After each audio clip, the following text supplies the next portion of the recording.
Hello friends, welcome to my channel. Friends, మా ఛానల్ని మీరు ఫస్ట్ టైం చూస్తున్నట్లయితే తప్పకుండా సబ్స్క్రైబ్ చేసుకోండి. పక్కనే ఉన్న బెల్ ఐకాన్ని క్లిక్ చేసి ఆల్ ఆప్షన్ని సెలెక్ట్ చేసుకోండి. ఫ్రెండ్స్, ఈ వీడియో చాలా ఇంట్రెస్టింగ్గా ఉండబోతుంది. తప్పకుండా చివరి వరకు చూడండి. ఇక స్టోరీలోకి వెళ్ళినట్లయితే ధీరజ్ రామరాజు అన్న మాటల గురించే చాలా ఆలోచిస్తూ బాధపడుతూ కన్నీళ్లు పెట్టుకుంటూ ఉంటాడు. ఏంటి, నా వల్ల చందు అన్నయ్య జీవితం ఇలా అయిపోయిందేంటి? ఇప్పుడు నాన్న నా మీద చాలా కోపంగా ఉన్నాడు. నేను ఏ తప్పు చేయలేదని చెప్పినా నాన్న నమ్మడు. ఎందుకంటే నేను అమ్మకిచ్చిన మాట కోసం నాన్నకి నిజం చెప్పలేకపోతున్నాను అని చెప్పి ఇక ధీరజ్ బాధపడుతూ వెంటనే ధీరజ్ ఇంట్లో నుంచి తన స్నేహితుడిని కలవడానికి బయటికి వెళ్తాడు. ఇక ధీరజ్ని చూసిన తన స్నేహితుడు, ఏంట్రా ఇంత రాత్రి వేళ ఇక్కడికి వచ్చావేంటి అనగానే అప్పుడు ధీరజ్, చూర్రా, ఇప్పుడు నా మనసుకి చాలా బాధ అనిపిస్తుందిరా. ఎవరితోనూ చెప్పినా అర్థం చేసుకోలేని పరిస్థితుల్లో ఉన్నారు. ఏం చేయాలో నాకు అర్థం కావడం లేదు.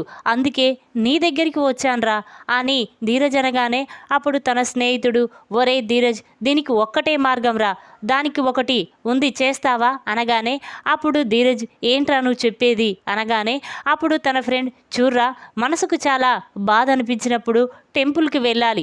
లేకపోతే ఆ ఓపిక లేకపోతే ఒక పెగ్గేస్తే ఇక మనకు ఆ ఆలోచన అంతా పోద్ది, మనసు ప్రశాంతంగా ఉంటుంది, రాత్రి హాయిగా నిద్రపడుతుంది అని చెప్పి తన ఫ్రెండ్ చెప్పడంతో అప్పుడు ధీరజ్, ఒరే వద్దురా, ఇప్పటికే నా వల్ల ఇంట్లో చాలా గొడవలు అవుతున్నావని నాన్న నన్ను నా మీద చాలా కోపంగా ఉన్నాడు.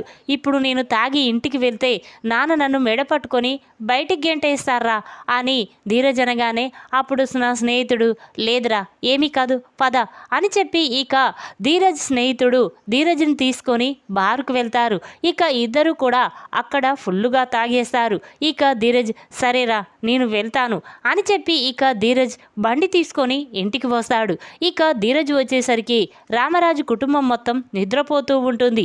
ఇక ప్రేమ మాత్రం, ఏంటి ధీరజ్ ఇంకా ఇంటికి రాలేదు, ఎక్కడికి వెళ్ళి ఉంటాడు? వాళ్ళ నాన్న ఉదయం తన మీద చాలా కోపంగా ఉన్నాడని ఎక్కడికి వెళ్ళాడా ఏంటి అని చెప్పి ఇక ప్రేమ కంగారు పడుతూ ఉండగా ఇంతలోనే బండి ఆరన్ సౌండ్ వస్తుంది. ఇక ప్రేమ ధీరజ్ చూసి, ధీరజ్ వచ్చాడు కదా అని చెప్పి ఇక సంతోషపడుతూ ఉంటుంది.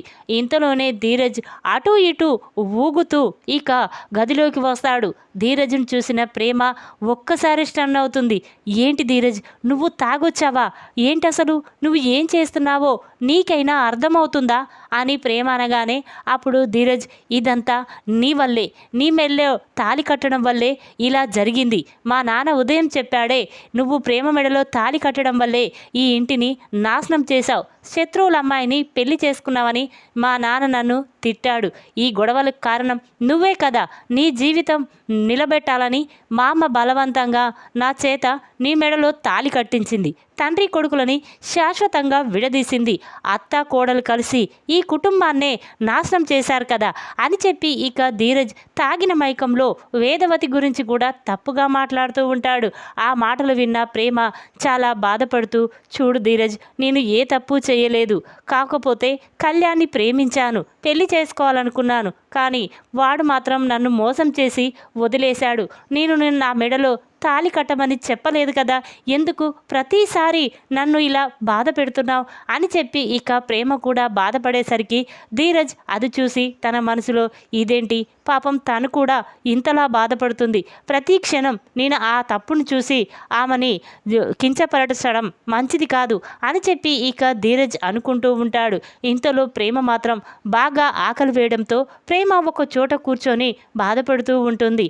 అది గమనించిన ధీరజ్, ఏంటి ప్రేమ, ఆకలిగా ఉందా అనగానే అప్పుడు ప్రేమ, లేదా ధీరజ్, మీ నాన్న మనల్ని ఇంట్లో తినొద్దని చెప్పాడు, నేను ఉద్యోగం చేస్తా అంటే వద్దన్నావు, నా బాధ్యతలన్నీ నువ్వే తీసుకుంటానని చెప్పావు, కానీ ఇప్పుడు అన్నం తినకుండా ఎలా ఉండగలను అని చెప్పి ఇక ప్రేమ బాధపడుతూ ఉంటే ధీరజ్ అది చూసి వెంటనే, చూడు ప్రేమ, నువ్వు అన్నం తినకుండా ఉండలేవని నాకు తెలుసు, అందుకే తీసుకొచ్చాను, వెళ్ళో బండిలో ఉంది తీసుకురాపో అనగానే ఇక ప్రేమ అక్కడికి వెళ్ళి టిఫిన్ తీసుకొని రూమ్లోకి వస్తుంది. ఇక ధీరజ్ మాత్రం, ప్రేమను చూసి చాలా బాధపడుతూ, ఉండు ప్రేమ నేను తినిపిస్తాను అనగానే అప్పుడు ప్రేమ ఒక్కసారి స్టన్ అవుతుంది. ఏంటి నువ్వు తినిపిస్తావా? ఏంట్రా ఒళ్ళు ఎలా ఉంది అనగానే అప్పుడు ధీరజ్, చూడు ప్రేమ, ఇప్పుడు నువ్వు నా భార్యవి, నేను ఏది చెప్తే అదే చేయాలి, నాకు ఎదురు చెప్పకూడదు అనగానే అప్పుడు ప్రేమ, పోనీలే వీడు తాగిన మైకంలో ఉన్నాడు అని చెప్పి ఇక ప్రేమ సరే ధీరజ్ అనగానే ఇక ధీరజ్ ప్రేమకు తినిపిస్తూ ఉంటాడు. అది చూసిన ప్రేమ కూడా ధీరజ్ మీద చాలా ప్రేమ కలుగుతుంది. ఏంటి ధీరజ్ నన్ను ఇంత గొప్పగా చూసుకుంటున్నాడు, ఇతన్ని కాదనా నేను ఆ కళ్యాణ్ గాడైనా మోసగాన్ని పెళ్లి చేసుకోవాలనుకున్నానా, ఛీ అని చెప్పి ఇక ప్రేమ తన మీద తనే అసహ్యపడుతుంది. ఇక ధీరజ్ మాత్రం ప్రేమకి మెల్లగా టిఫిన్ తినిపిస్తూ ఇక ప్రేమని దగ్గర చేసుకుంటాడు. ఉదయం లేవగానే ధీరజ్కి ఏమీ అర్థం కాదు. ఇక ధీరజ్ మాత్రం, ఏంటి ప్రేమ ఏం జరిగింది, ఇలా ఉన్నావేంటి అనగానే అప్పుడు ప్రేమ, ఇంకా ఏం జరిగిందని మాట్లాడుతున్నావా, అసలు నువ్వేం చేస్తున్నావో నీకైనా గుర్తుందారా, నువ్వు రాత్రి ఫుల్లుగా తాగొచ్చి నా జీవితాన్ని నాశనం చేస్తావా అని చెప్పి ప్రేమ అనగానే ఆ మాటలు విన్న ధీరజ్ ఒక్కసారి స్టన్ అవుతాడు. ఏంటి ప్రేమ నువ్వు చెప్పేది నిజమా అనగానే అప్పుడు ప్రేమ జరిగింది మొత్తం కూడా ధీరజ్కి చెప్తుంది. ఇక అది చూసిన ధీరజ్ వెంటనే ప్రేమని హగ్ చేసుకొని, సారీ ప్రేమ నన్ను క్షమించు, నేను తాగిన మైకంలో ఏం చేశానో నాకు కూడా అర్థం కాలేదు అని ధీరజ్ ప్రేమని బ్రతిమిలాడుతూ ఉంటాడు. ఇక ప్రేమ కూడా సరే ధీరజ్ ఇవన్నీ మర్చిపో, ఇప్పుడు మనం అవి గుర్తుకు పెట్టుకొని బాధపడనవసరం లేదు అని చెప్పి ఇక ప్రేమ ధీరజ్ రోజులాగానే కాలేజీకి వెళ్తారు.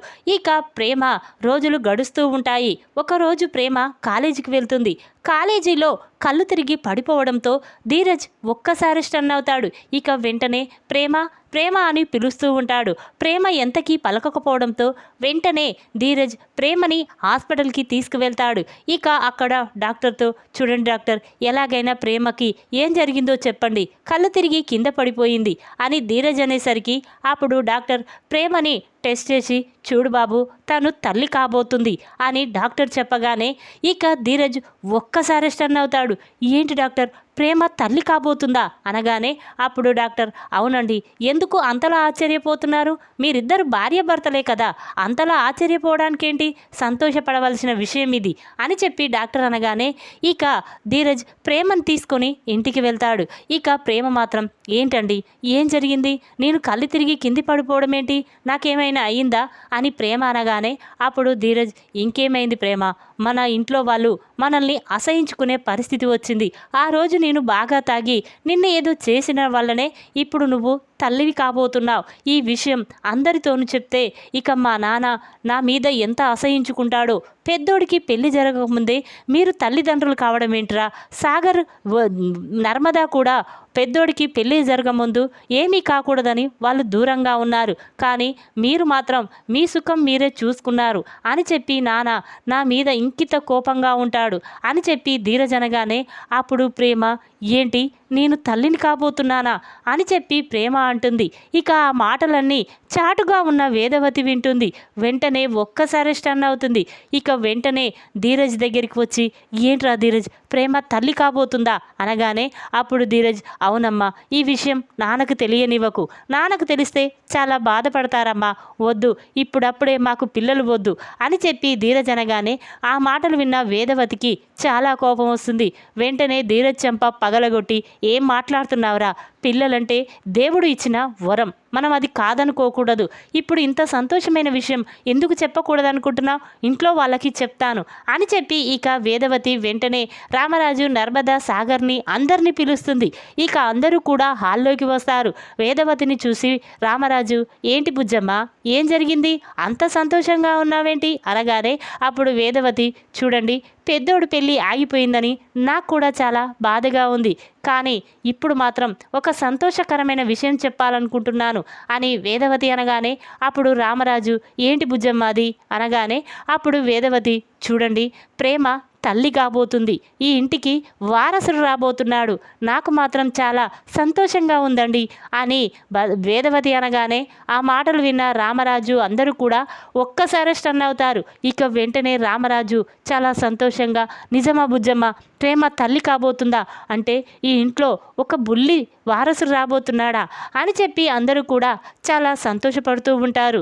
ఇక రామరాజు మాత్రం, ఒరేయ్ ధీరజ్, నిన్ను తిట్టాను, కానీ ఒక పక్క చూస్తుంటే పెద్దోడికి పెళ్ళి కాదన్న బాధ ఉంది, మరొక పక్క చూస్తుంటే మీరిద్దరూ తల్లిదండ్రులు కాబోతున్నారన్న సంతోషం ఉంది, కానీ ఏం చెయ్యాలో కూడా నాకు అర్థం కావడం లేదురా అని రామరాజు అనేసరికి అప్పుడు వేదవతి, చూడండి జరిగిందేదో జరిగిపోయింది, కానీ ఇప్పుడు ఇంత సంతోషకరమైన విషయంలో బాధపడడం ఎందుకు చెప్పండి అని చెప్పి ఇక రామరాజు వేదవతి అందరూ కూడా మాట్లాడుకుంటూ ఉంటారు. ఇంతలోనే ఏదో కార్ సౌండ్ వస్తుంది. ఇక అది చూసిన రామరాజు, బుజ్జమ్మ, ఎవరో మన ఇంటికి వచ్చినట్టున్నారు అనగానే అప్పుడు వేదవతి, అవునండి, కార్ సౌండ్ కూడా అయ్యింది అని చెప్పి ఇక చూస్తూ ఉండగా ఇంతలోనే భాగ్యం శ్రీవల్లిని తీసుకొని ఇంటికి వస్తుంది. ఇక భాగ్యం అక్కడికి వచ్చి, అన్నయ్య, నేను ఏం చేయాలో కూడా అర్థం కావడం లేదు అని భాగ్యం అనేసరికి అప్పుడు రామరాజు, ఏంటి చెల్లెమ్మ, ఏం జరిగింది అనగానే అప్పుడు భాగ్యం, చూడన్నయ్య, నా కూతురు మీ వాణ్ణి ప్రేమించిందంట, పెళ్ళంటూ చేసుకుంటే మీ అబ్బాయినే చేసుకుంటానని నాతో ఖచ్చితంగా చెప్పి నన్ను ఇక్కడికి తీసుకువచ్చింది, ఏం చేయమంటారో మీరే చెప్పండి అనగానే అప్పుడు రామరాజు వేదవతి అందరూ కూడా చాలా సంతోషపడుతూ ఉంటారు. లేదు భాగ్యమమ్మ, అసలు మావాడు ఏ తప్పు చేయలేదు, అందుకే కదా ఇప్పుడు పోలీసులు వదిలిపెట్టింది, చూడండి తొందరలోనే వీళ్ళిద్దరికీ నిశ్చితార్థం చేసి పెళ్ళి కూడా జరిపించేద్దాం అని రామరాజు అనగానే అప్పుడు భాగ్యం తన మనసులో, అన్నయ్య, నాకు కావలసింది ఇదే కదా, ఎలాగో మీ సంబంధం చెడిపోతుందని నాకు భయం వేసే మేమిక్కడికి వచ్చాం, మేమిక్కడికి రాకుండా ఉంటే మీరు మా దగ్గరికి వచ్చేవాళ్ళే కాదు, అందుకే నాకు కావాల్సింది ఇదే కాబట్టి నా కూతుర్ను తీసుకొని ఇక్కడికి వచ్చాను అని చెప్పి భాగ్యం మనసులో అనుకుంటూ ఉంటుంది. ఇక రామరాజు మాత్రం, ఏంటి చెల్లెమ్మ, నేను మాట్లాడుతూ ఉంటే సైలెంట్గా ఉన్నావు ఏంటి, ఒప్పుకోవా అనగానే అప్పుడు భాగ్యం, లేదన్నయ్య, నా కూతురికి నీ కొడుక్కి ఇద్దరికి రేపే నిశ్చితార్థం చేసి వెంటనే పెళ్లి జరిపిద్దాం అని భాగ్యం అంటుంది. ఆ మాటలు విన్న అందరూ కూడా చాలా సంతోషపడుతూ ఉంటారు. ఇక రామరాజు మాత్రం సరే అమ్మ అనగానే భాగ్యం వాళ్ళు అక్కడి నుంచి వెళ్ళిపోతారు. ఇక రామరాజు మాత్రం వెంటనే ధీరజ్ని హగ్ చేసుకొని, ఒరే ధీరజ్, ఇప్పుడు ప్రేమ చేసిన పని వల్ల చందు జైల్లో నుంచి బయటికి వచ్చాడు, ఇప్పుడు ప్రేమ తల్లి కాబోతుంది, నా ఇంటికి వారసుడు రాబోతున్నాడు, వాడి వచ్చే రోజులు మంచిగా ఉన్నాయి కాబట్టే ఇప్పుడు నా పెద్ద కొడుక్కి పెళ్ళి కూడా జరగబోతుందిరా, ఇప్పుడు నాకు చాలా సంతోషంగా ఉందిరా అని చెప్పి ఇక రామరాజు ధీరజ్తో అంటూ ఉంటే ఆ మాటలు విన్న అందరూ కూడా చాలా సంతోషపడుతూ ఉంటారు. ఇక భద్రావతి మాత్రం రామరాజు కుటుంబం సంతోషంగా ఉండడం చూసి చాలా కోపంగా ఉంటుంది. ఈ ప్రేమ అన్నయ్య మీదే కేసు పెట్టి కేసు విత్డ్రా చేసుకోకపోతే జైలుకు పంపిస్తుందా, అంటే వాళ్ళే ముఖ్యమైపోయారు దానికి అని చెప్పి భద్రావతి అనుకుంటూ ఉంటే ఇంతలోనే తిరుపతి బయటికి వస్తాడు. తిరుపతిని చూసిన భద్రావతి, ఏంట్రా ఆ రామరాజు కుటుంబం అంత సంతోషంగా ఉంది, ఏం జరిగిందిరా అనగానే అప్పుడు తిరుపతి, ఇంకా ఏం జరగాలక్క, ప్రేమ తల్లి కాబోతుంది, ఈ ఇంటికి వారసుడు రాబోతున్నాడు అని చెప్పి ఇక తిరుపతి అనగానే ఆ మాటలు విన్న భద్రావతి ఒక్కసారి స్టన్ అవుతుంది. ఇక వెంటనే చాలా కోపంగా ఇంట్లోకి వెళ్ళి, ఒరే సేన, విశ్వ, ఇక్కడ రండిరా అని భద్రావతి పిలవగానే అప్పుడు అందరూ కూడా అక్కడికి వస్తారు. ఇక భద్రావతి మాత్రం, ఒరే సేన, ఆ రామరాజు కుటుంబం నాశనం అయిపోతుందనుకున్నాను, బాధపడుతూ కుళ్ళి చేస్తాడనుకున్నాను, కానీ ఇప్పుడు మాత్రం ఆ కుటుంబం చాలా సంతోషంగా ఉందిరా, అది చూసి నేను తట్టుకోలేకపోతున్నాను, ఆ చందుగాడి పెళ్ళి జరగదనుకున్నాను, కానీ ఆ భాగ్యమే నేరుగా రామరాజు ఇంటికి వచ్చి తన కూతుర్ని చందుగాడికిచ్చి పెళ్లి చేస్తానని తేల్చి చెప్పింది, ఇప్పుడు ప్రేమ కూడా తల్లి కాబోతుందిరా, ఆ ఇంటికి వారసుడు రాబోతున్నాడురా అని భద్రావతి చెప్పగానే ఆ మాటలు విన్న రేవతి సేనాపతి చాలా సంతోషపడతారు. ఏంటక్క, ప్రేమ తల్లి కాబోతుందా అనగానే అప్పుడు భద్రావతి, ఏంట్రా అంత సంతోషపడుతున్నావేంటి, ఇప్పుడు అది మన ఇంటి ఆడపిల్ల కాదురా, ఆ ఇంటి కోడలు. ఆ ఇంటి బాగు కోసమే తను త్రాపేర్లే పడుతుంది. మన గురించి పట్టించుకోవడం లేదు. అది తల్లి అయితే ఏంటి, కాకపోతే ఏంటి, ఇంకా అది తల్లి అయితేనే రామరాజు కుటుంబం సంతోషంగా ఉంటుంది. అది తల్లి కాకూడదురా అని చెప్పి భద్రావతి అనగానే ఇక ఆ మాటలు విన్న రేవతికి చాలా కోపం వస్తుంది. ఇక వెంటనే భద్రావతి వదిన అని కోపంగా పిలుస్తుంది. ఆ మాటలు విన్న భద్రావతి, ఏంటి రేవతి నోరు లేస్తుందేంటి అనగానే అప్పుడు రేవతి, చూడొదిన, ఎంత కాదనుకున్నా ప్రేమ నా కూతురు. ఇప్పుడు నా కూతురు తల్లి కాబోతుంది. నువ్వు ఇలా మాట్లాడితే నేను ఏం చేస్తానో నాకే తెలియదు అని చెప్పి ఇక రేవతి భద్రావతికి వార్నింగ్ ఇస్తుంది. ఇక ఇంతలో భద్రావతి తల్లి మాత్రం, ఏంటే ఎవ్వరు పిల్లలు లేరని ఎంతో బాధపడుతున్నారు, కానీ ఆ దేవుడు మాత్రం ధీరజ్ ప్రేమలని ఒకటి చేశాడు. ఇప్పుడు వాళ్ళిద్దరినీ తల్లిదండ్రులను చేయబోతున్నాడు.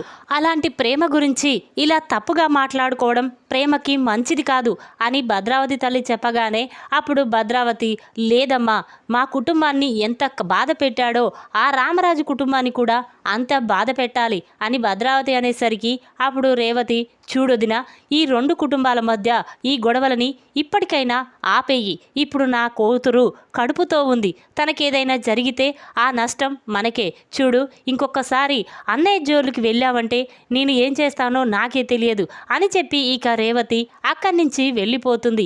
ఆ మాటలు విన్న భద్రావతి, ఏంట్రా సేన, నీ భార్య ఇలా మారిపోయిందేంట్రా అనగానే అప్పుడు సేనాపతి, అవునక్క, ఇప్పుడు ప్రేమ ఉట్టి మనిషి కూడా కాదు. తన గురించి తప్పుగా మాట్లాడొద్దు ప్లీజ్ అక్క అని చెప్పి ఇక సేనాపతి కూడా అక్కడి నుంచి వెళ్ళిపోతాడు. ఈ విధంగా ప్రేమ కాలేజీల్లో కళ్ళు తిరిగి పడిపోయిన ప్రేమ తల్లి కాబోతుందని తెలుసుకున్న ధీరజ్ ఏం జరిగిందో తెలియాలంటే మా నెక్స్ట్ వీడియోలో చూడండి. ఈ వీడియో కనుక మీకు నచ్చినట్టయితే లైక్ చేయండి. మరిన్ని వీడియోల కోసం మా ఛానల్ని తప్పకుండా సబ్స్క్రైబ్ చేసుకోండి. Thanks for watching.